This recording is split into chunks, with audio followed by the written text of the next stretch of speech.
Hi, എല്ലാവർക്കും നമസ്കാരം. സിലബസിന്റെ അടുത്ത ഒരു കേട്ടറ്റ് കാറ്റഗറി 3 ബേസ് ചെയ്തിട്ടുള്ള ഒരു വീഡിയോയിലേക്ക് സ്വാഗതം. നമ്മൾ കഴിഞ്ഞ രണ്ട് മൂന്ന് വീഡിയോ മുൻപ് കൊളോണിയൽ ലിറ്ററേച്ചറിലെ ഒരു ചെറിയ പോർഷൻ ചെയ്തിട്ടുണ്ടായിരുന്നു. അതുമായിട്ട് ബന്ധപ്പെട്ടിട്ടാണ് ഇന്ന് പോസ്റ്റ് കൊളോണിയൽ ക്രിറ്റിസിസം എന്ന് പറയുന്ന ടോപ്പിക്കിലേക്ക് എടുക്കുന്നത്. ഒരു കുഞ്ഞ് ഇൻട്രൊഡക്ഷൻ പറഞ്ഞു തരാം. കൊളോണിയൽ ലിറ്ററേച്ചർ അവസാനിക്കുമ്പോൾ നമുക്കറിയാം കോളനൈസ്ഡ് ആയിട്ടുള്ള ആൾക്കാരുണ്ട്, കോളനൈസേഴ്സ് ഉണ്ട്. വിച്ച് മീൻസ് കോളനൈസർ എന്ന് പറഞ്ഞാൽ നമ്മളെ അടക്കി ഭരിച്ചവർ ബേസിക്കലി ഒരു യൂറോപ്യൻ ശക്തികളായിരിക്കാം, ബേസിക്കലി ബ്രിട്ടൻ ആയിരിക്കാം ഇന്ത്യയെ സംബന്ധിച്ച്. അല്ലെ, നമ്മുടെ എത്രയോ നൂറ്റാണ്ടുകളാണ് അവർ നമ്മളെ ഭരിച്ചിട്ടുള്ളത്. നമ്മളുടെ എത്രയോ കുരുമുളകും അതുപോലെ ഇഞ്ചിയും എല്ലാം അവർ കൊണ്ടുപോയിട്ടുണ്ട്. അപ്പോ നമ്മൾ കോളനൈസ്ഡ് ആയിട്ടിരുന്നു, അവർ കോളനൈസർ ആയിട്ടിരുന്നു. അതിനുശേഷം ഇതേ കാര്യങ്ങൾ ആഫ്രിക്കയിൽ നടന്നിട്ടുണ്ട്, അമേരിക്കയിൽ നടന്നിട്ടുണ്ട്. സോ ആഫ്രിക്കക്കാർ ഇതുപോലെ എഴുതാൻ തുടങ്ങി. അവരെ എങ്ങനെ ബാധിച്ചു എന്നുള്ളതാണ് പറയുന്നത്. അപ്പൊ എല്ലാവരും കൊളോണിയൽ കാലഘട്ടം കഴിഞ്ഞതിന് ശേഷം സ്വന്തം മണ്ണിൽ എന്തുണ്ടായി എന്നുള്ളത് പറയുന്ന ഒരു ഏരിയയാണ് post colonial literature, post colonial ക്രിറ്റിസിസവും ഡീൽ ചെയ്യുന്നത്. ഇപ്പൊ നിങ്ങൾക്ക് എടുത്തു കഴിഞ്ഞാൽ ശശി തരൂർ എന്ന് പറയുന്ന ആള്, അദ്ദേഹം ഇന്ത്യയിൽ എന്താണ് ബ്രിട്ടീഷ് കാലഘട്ടത്തിൽ ഉണ്ടായത് എന്ന് പറയുമ്പോൾ അത് basically post colonial literature plus criticism ആണ്. അല്ലെ, പോസ്റ്റ് കൊളോണിയൽ ആണ്. കൊളോണിയൽ കാലഘട്ടം കഴിഞ്ഞു, കൊളോണിയലിസത്തിന് ശേഷം പോസ്റ്റ് കൊളോണിയലിസത്തിൽ വരുമ്പോൾ എന്താണ് ബാക്കിയുള്ള കോളനൈസ്ഡ് ആയിട്ടുള്ള രാജ്യങ്ങൾ ഞങ്ങളോട് ചെയ്തത് എന്ന് പറയുന്ന ഏരിയയാണ് ഈ പോസ്റ്റ് കൊളോണിയലിസത്തിൽ വരുന്നത്. അപ്പോൾ അതിൽ നല്ല കാര്യങ്ങൾ ഉണ്ടായിരിക്കാം, ചീത്ത കാര്യങ്ങൾ ഉണ്ടായിരിക്കാം. ബ്രിട്ടീഷുകാർ ചെയ്തത് എല്ലാം നല്ലതാണെന്ന് നമുക്ക് പറയാൻ പറ്റില്ല, എല്ലാം ചീത്തയാണെന്ന് നമുക്ക് പറയാൻ പറ്റില്ല. റൈറ്റ്. അപ്പോൾ അങ്ങനെയുള്ള ഒരു കാലഘട്ടത്തിലാണ് ഈ ഒരു ലിറ്ററേച്ചർ ജനിക്കുന്നത്. അവർക്ക് പറയാനുള്ളതെല്ലാം പറഞ്ഞുകൊണ്ടേയിരിക്കുകയായിരുന്നു ചെയ്തത്. അപ്പോൾ നമുക്ക് നോക്കാം. ഇന്ന് ഒരു ആളെ പറ്റിയിട്ടാണ് നമ്മൾ സംസാരിക്കാൻ പോകുന്നത്. ഒരാളുടെ ഒരു ചില തിയറീസ് ആണ് പറയുന്നത്. പോസ്റ്റ് കൊളോണിയൽ റൈറ്റേഴ്സിൽ കുറച്ച് ഇമ്പോർട്ടന്റ് ആയിട്ട് ഞാൻ കണക്കാക്കുന്ന ഒരു ഇന്ത്യൻ റൈറ്ററാണ് ഹോമി കെ ഭാഭ എന്ന് പറയുന്നത്. അപ്പൊ അദ്ദേഹം പോസ്റ്റ് കൊളോണിയൽ തിയറി, അതുപോലെ കൾച്ചറൽ ഹൈബ്രിഡിറ്റി, ഹൈബ്രിഡ് എന്ന് പറഞ്ഞ വാക്ക് നിങ്ങൾക്ക് അറിയുന്നുണ്ടായിരിക്കും. ഇപ്പൊ ഹൈബ്രിഡ് കാറുകളെല്ലാം ഇറങ്ങുന്ന ഒരു സമയമാണ്. പെട്രോൾ പ്ലസ് ഇവിയോ അല്ലെങ്കിൽ CNG ഉള്ള കാറുകളാണ് ഈ ഹൈബ്രിഡ് എന്ന് പറയുന്നത്. CNG പ്ലസ് പെട്രോൾ ഒക്കെയാണ് സാധാരണയായിട്ട് കണ്ടുവരിക. അപ്പോൾ ഹൈബ്രിഡിറ്റി, കൾച്ചറൽ ഹൈബ്രിഡിറ്റിയെ കുറിച്ച് ഇദ്ദേഹം പറയുന്നുണ്ട്. അതായത് കൾച്ചർ എങ്ങനെ ഹൈബ്രിഡ് ആയിട്ട് വർക്ക് ചെയ്യും. ആരുടെയൊക്കെ കൾച്ചർ ഉണ്ടായിരിക്കുക? കോളനൈസർ ഉണ്ടായിരിക്കും, കോളനൈസ്ഡ് ഉണ്ടായിരിക്കും. ആരാ കോളനൈസർ എന്ന് പറഞ്ഞു കഴിഞ്ഞാൽ യൂറോപ്യൻ അല്ലെങ്കിൽ ബ്രിട്ടീഷുകാർ. കോളനൈസ്ഡ് എന്ന് പറഞ്ഞാലോ ഇന്ത്യക്കാരോ ഏഷ്യക്കാരോ ആഫ്രിക്കക്കാരോ ഒക്കെയാണ് ഈ കോളനൈസ്ഡ് ആയിട്ടുള്ള ആൾക്കാർ ഉള്ളത്. ഇനി കൊളോണിയൽ ഡിസ്കോഴ്സിൽ എന്താ വരിക? അവിടെ നടന്നു വന്നിട്ടുള്ള കൾച്ചറൽ, ഐഡന്റിക്കൽ, പൊളിറ്റിക്കൽ, ലിറ്ററേച്ചർ പരമായിട്ടുള്ള, ആർട്ട് പരമായിട്ടുള്ള എല്ലാം വരും. അതുപോലെ ഐഡന്റിറ്റി ഫോർമേഷൻ. നിങ്ങൾ ആലോചിച്ച് നോക്കിയാല് നിങ്ങൾക്ക് മോഹൻലാലിന്റെ ഒരു സിനിമയില്, തേന്മാവിൻ കൊമ്പത്ത് എന്ന് പറയുന്ന സിനിമയില് ആ ഒരു കുട്ടിയുടെ തർക്കം വരുമ്പോ സിനിമയുടെ തുടക്കത്തില് ഒരു വെറ്റിലയില് ചുണ്ണാമ്പൊക്കെ തേച്ച് ചവയ്ക്കാൻ പറഞ്ഞ അതേ രീതിയിൽ തന്നെ പുറത്തേക്ക് തുപ്പാൻ പറയുമ്പോൾ അത് പറ്റുന്നുണ്ടാവില്ല.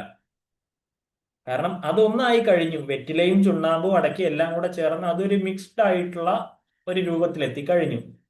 അവിടെ പുതിയൊരു ഐഡന്റിറ്റി ഫോം ചെയ്തു. ആ വരുന്ന ഉമനീരിൽ അല്ലെങ്കിൽ തുപ്പലിൽ പുതിയൊരു ഐഡന്റിറ്റി ഫോം ചെയ്യുക ചെയ്തത്. ഇതുപോലെ തന്നെയാണ് കോളനൈസറും കോളനൈസ്ഡുമായിട്ടുള്ള കുറെ കാലത്തെ അടുപ്പത്തിന് ശേഷം എന്ത് ചെയ്യും? ഒരു ഐഡന്റിറ്റി ഫോം ചെയ്യും. അത് കോളനൈസറിന്റെ ഭാഗത്തും കോളനൈസ്ഡ് ആയിട്ടുള്ള ആൾക്കാരുടെ ഭാഗത്തും വ്യത്യാസങ്ങൾ ഉണ്ടാക്കും. ഓക്കെ, അപ്പൊ ഇത്രയും കാര്യങ്ങളിലാണ് ഹോമി കെ ഭാഭ പ്രധാനമായിട്ടും നിന്നിട്ടുണ്ടായിരുന്നത്. അദ്ദേഹത്തിന്റെ പ്രധാനപ്പെട്ട ബുക്കുകൾ നോക്കാം. The location of culture direct ചോദിച്ചിട്ടുള്ള ചോദ്യമാണ് ദ ലൊക്കേഷൻ ഓഫ് കൾച്ചർ എന്ന് പറയുന്നത്. അതുപോലെ നേഷൻ ആൻഡ് നറേഷനും ചോദിച്ചിട്ടുള്ളതാണ്. എഴുതിയെടുത്തേക്കുക. ഓക്കെ, നിങ്ങൾ എന്തായാലും ക്ലാസ് കാണുമ്പോൾ ഒരു ബുക്ക് സൈഡിൽ വെച്ച് എഴുതിയെടുക്കുക. ഓക്കെ, അപ്പോൾ the location of culture, nation and narration, അതുപോലെ remembering Fanon, self psyche and colonial condition, അതൊരു എസ്സേ ആയിരുന്നു 1986 ചോദിച്ചിട്ടുള്ളത്. ഫൈൻ. ഇത്രയുമാണ് അദ്ദേഹത്തിന്റെ പ്രധാനപ്പെട്ട വർക്കുകൾ. അദ്ദേഹം ഇനി പറയുന്ന 3 തിയറികളാണ് ഞാൻ ഇവിടെ എടുത്ത് പറയാൻ പോകുന്നത്. ഓക്കെ, ഒന്ന് ഹൈബ്രിഡിറ്റി എന്ന് പറയുന്ന ഒരു തിയറി. വളരെ സിമ്പിൾ ആണ്. അതായത് നമ്മൾ നേരത്തെ പറഞ്ഞ പോലെ ഹൈബ്രിഡ് ആവുക. കോളനൈസർ ഇവിടെ വന്ന് താമസിക്കുന്നു, കോളനൈസ്ഡ് ഉള്ള ആൾക്കാർ അവരുമായിട്ട് സംസാരിക്കുകയോ ചെയ്യുന്നു. ഇപ്പൊ നിങ്ങൾ കാലാപാനി എന്ന് പറയുന്ന സിനിമ കണ്ടു കഴിഞ്ഞാൽ നിങ്ങൾക്ക് അറിയാം. കാലാപാനി പ്രിയദർശന്റെയും മോഹൻലാലിന്റെയും നാഷണൽ ലെവലിൽ നല്ല പടമായിരുന്നു കാലാപാനി. സോ ഇവിടെ എന്ത് സംഭവിക്കുന്നുണ്ട്? ഇവിടെ കോളനൈസറിന്റെയും കോളനൈസ്ഡിന്റെ ആയിട്ടുള്ള ആൾക്കാരുടെ കൾച്ചർ മിക്സ് ആവുന്നുണ്ട്. അപ്പൊ അവിടെ പ്യുവർ കൾച്ചർ എന്ന് പറയുന്ന ഒരു കാര്യം ഉണ്ടോ എന്നുള്ള ചോദ്യം വരും.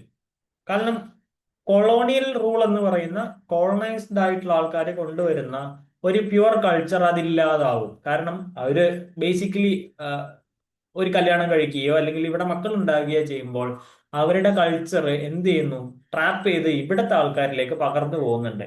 അപ്പൊ ഇവിടെ എന്താ ഉണ്ടാവുന്നത്? ഈ കോളനൈസറും കോളനൈസ്ഡും ചേരുമ്പോൾ എന്തുണ്ടാവുന്നുണ്ട്? ന്യൂ അല്ലെങ്കിൽ ബ്ലെൻഡഡ് ഐഡന്റിറ്റീസ് ഉണ്ടായിരിക്കും. ഇവർക്ക് ഉണ്ടാകുന്ന കുഞ്ഞുങ്ങളാണല്ലോ അടുത്ത കൾച്ചറിനെ മുന്നിലേക്ക് നയിക്കുന്നത്. അതുപോലെ തന്നെ അവരെ പോലെയുള്ള ആൾക്കാർ ഇവിടെ വരുമല്ലോ. ഇപ്പൊ നമ്മൾ സാധാരണയായിട്ട് കൊറിയൻ ഒരു ഒരു അഡിക്ഷൻ ഉള്ള കാലമാണ് ഈ ഒരു കാലഘട്ടം, അല്ലെ? അപ്പൊ നമ്മൾ എന്ത് ചെയ്യുന്നുണ്ട്? കൊറിയൻ ആൾക്കാരെ പോലെ ഡ്രസ്സ് ധരിക്കുന്നു, അതുപോലെ തന്നെ അതുപോലെ മേക്കപ്പ് ചെയ്യുന്നു, അവരുടെ പാട്ട് കേൾക്കുന്നു, കൊറിയൻ ഡ്രാമാസ് കാണുന്നു. ഇതൊക്കെ കൈൻഡ് ഓഫ് ഹൈബ്രിഡിറ്റി ആണ് നടക്കുന്നത്. ഇവിടെ ഒരു കോളനൈസറും കോളനൈസ്ഡും ഇല്ല എന്നേ ഉള്ളൂ. പക്ഷേ അവിടെ ഹൈബ്രിഡിറ്റി നടക്കുന്നുണ്ട്. അതായത് ബ്ലെൻഡഡ് ന്യൂ ഐഡന്റിറ്റീസ് ഇവിടെ ക്രിയേറ്റ് ചെയ്യപ്പെടുന്നുണ്ട്. ഇങ്ങനെയുള്ളപ്പോൾ എന്താ സംഭവിക്കുന്നത്? ഇത് കൊളോണിയൽ അതോറിറ്റീനെ ചോദ്യം ചെയ്യും. കാരണം ഇവിടെ ഒരു കുഞ്ഞുണ്ടായി കഴിഞ്ഞു കഴിഞ്ഞാൽ ഇത് കോളനൈസറുടെയും കോളനൈസ്ഡിന്റെയും കൂടിയിട്ടുള്ള ഒരു മിക്സ് ആണല്ലോ. അപ്പൊ അവിടെ കൊളോണിയൻ അതോറിറ്റീനെ ചോദ്യം ചെയ്യാനുള്ള ഒരു ഒരു പവർ ആയിട്ട് ഇത് മാറും. ഇതിനെയാണ് നമ്മൾ എന്ത് പറയുന്നത്? ഹൈബ്രിഡിറ്റി എന്ന് പറയുന്നത്. ന്യൂ ഹൈബ്രിഡ് ആയിട്ടുള്ള ബ്ലെൻഡഡ് ഐഡന്റിറ്റീസിനെ മുഴുവനായിട്ടും പുതിയതായിട്ട് കൊണ്ടുവരിക. അടുത്തത് മിമിക്രി. മിമിക്രി എന്ന് പറഞ്ഞാൽ ബേസിക്കലി നിങ്ങൾക്ക് എന്താണോ മനസ്സിലാവുന്നത് അത് തന്നെയാണ് മിമിക്രി എന്ന് പറയുന്നത്. അതായത് ഇവിടെയുള്ള ആൾക്കാര് അത് അതായത് കോളനൈസ്ഡ് ആയിട്ടുള്ള ഇപ്പൊ ഇന്ത്യക്കാരാന്ന് വിചാരിക്കുക. ഓക്കെ, ഇവര് യൂറോപ്പിനെ പോലെയോ ബ്രിട്ടീഷുകാരെ പോലെയോ വേഷമൊക്കെ ധരിച്ച് അതേപോലെ ഭാഷയൊക്കെ പറഞ്ഞ് ഭയങ്കര സൊഫിസ്റ്റിക്കേറ്റഡ് ലാംഗ്വേജ് ഒക്കെ ഉപയോഗിച്ചൊക്കെ കോട്ടൊക്കെ ഇട്ട് നടക്കുകയാണെങ്കിൽ അതിനെ നമ്മൾ മിമിക്രി എന്ന് പറയും. പക്ഷേ അമേരിക്കക്കാരെ സോറി ഈ കോളനൈസ്ഡ് ആയിട്ടുള്ള ബ്രിട്ടീഷുകാരെ പോലെ തന്നെ ആവുമോ? ഇല്ല. Almost the same but not quite. അതുപോലെ ഒരിക്കലും ആവില്ല. പക്ഷെ ഇത് ചില സമയങ്ങളിൽ എങ്ങോട്ടേക്ക് മാറിയേക്കാം. ഒരു പരിധി വിട്ട് കഴിഞ്ഞാൽ മോക്കറി, കളിയാക്കൽ എന്നുള്ള രീതിയിലേക്കും ഇത് ചിലപ്പോൾ ആയേക്കാം, അല്ലെ? അപ്പോ അങ്ങോട്ടേക്കോ ഇങ്ങോട്ടേക്കോ ചാഞ്ഞേക്കാവുന്ന ഒരു മിമിക്രി എന്ന് പറയുന്ന അപ്പൊ ഇപ്പൊ എല്ലാവർക്കും മോഹം ഉണ്ടായിരിക്കും. ഇപ്പൊ കൊറിയക്കാരുടെ കാര്യം പറഞ്ഞ പോലെ നമ്മൾ അതുപോലെ നടക്കുന്നില്ല, അതുപോലെ ഡ്രസ്സ് ധരിക്കുന്നില്ലേ? അതൊരു മിമിക്രിയാണ്, അതേ സമയം ഹൈബ്രിഡിറ്റി ആണ്.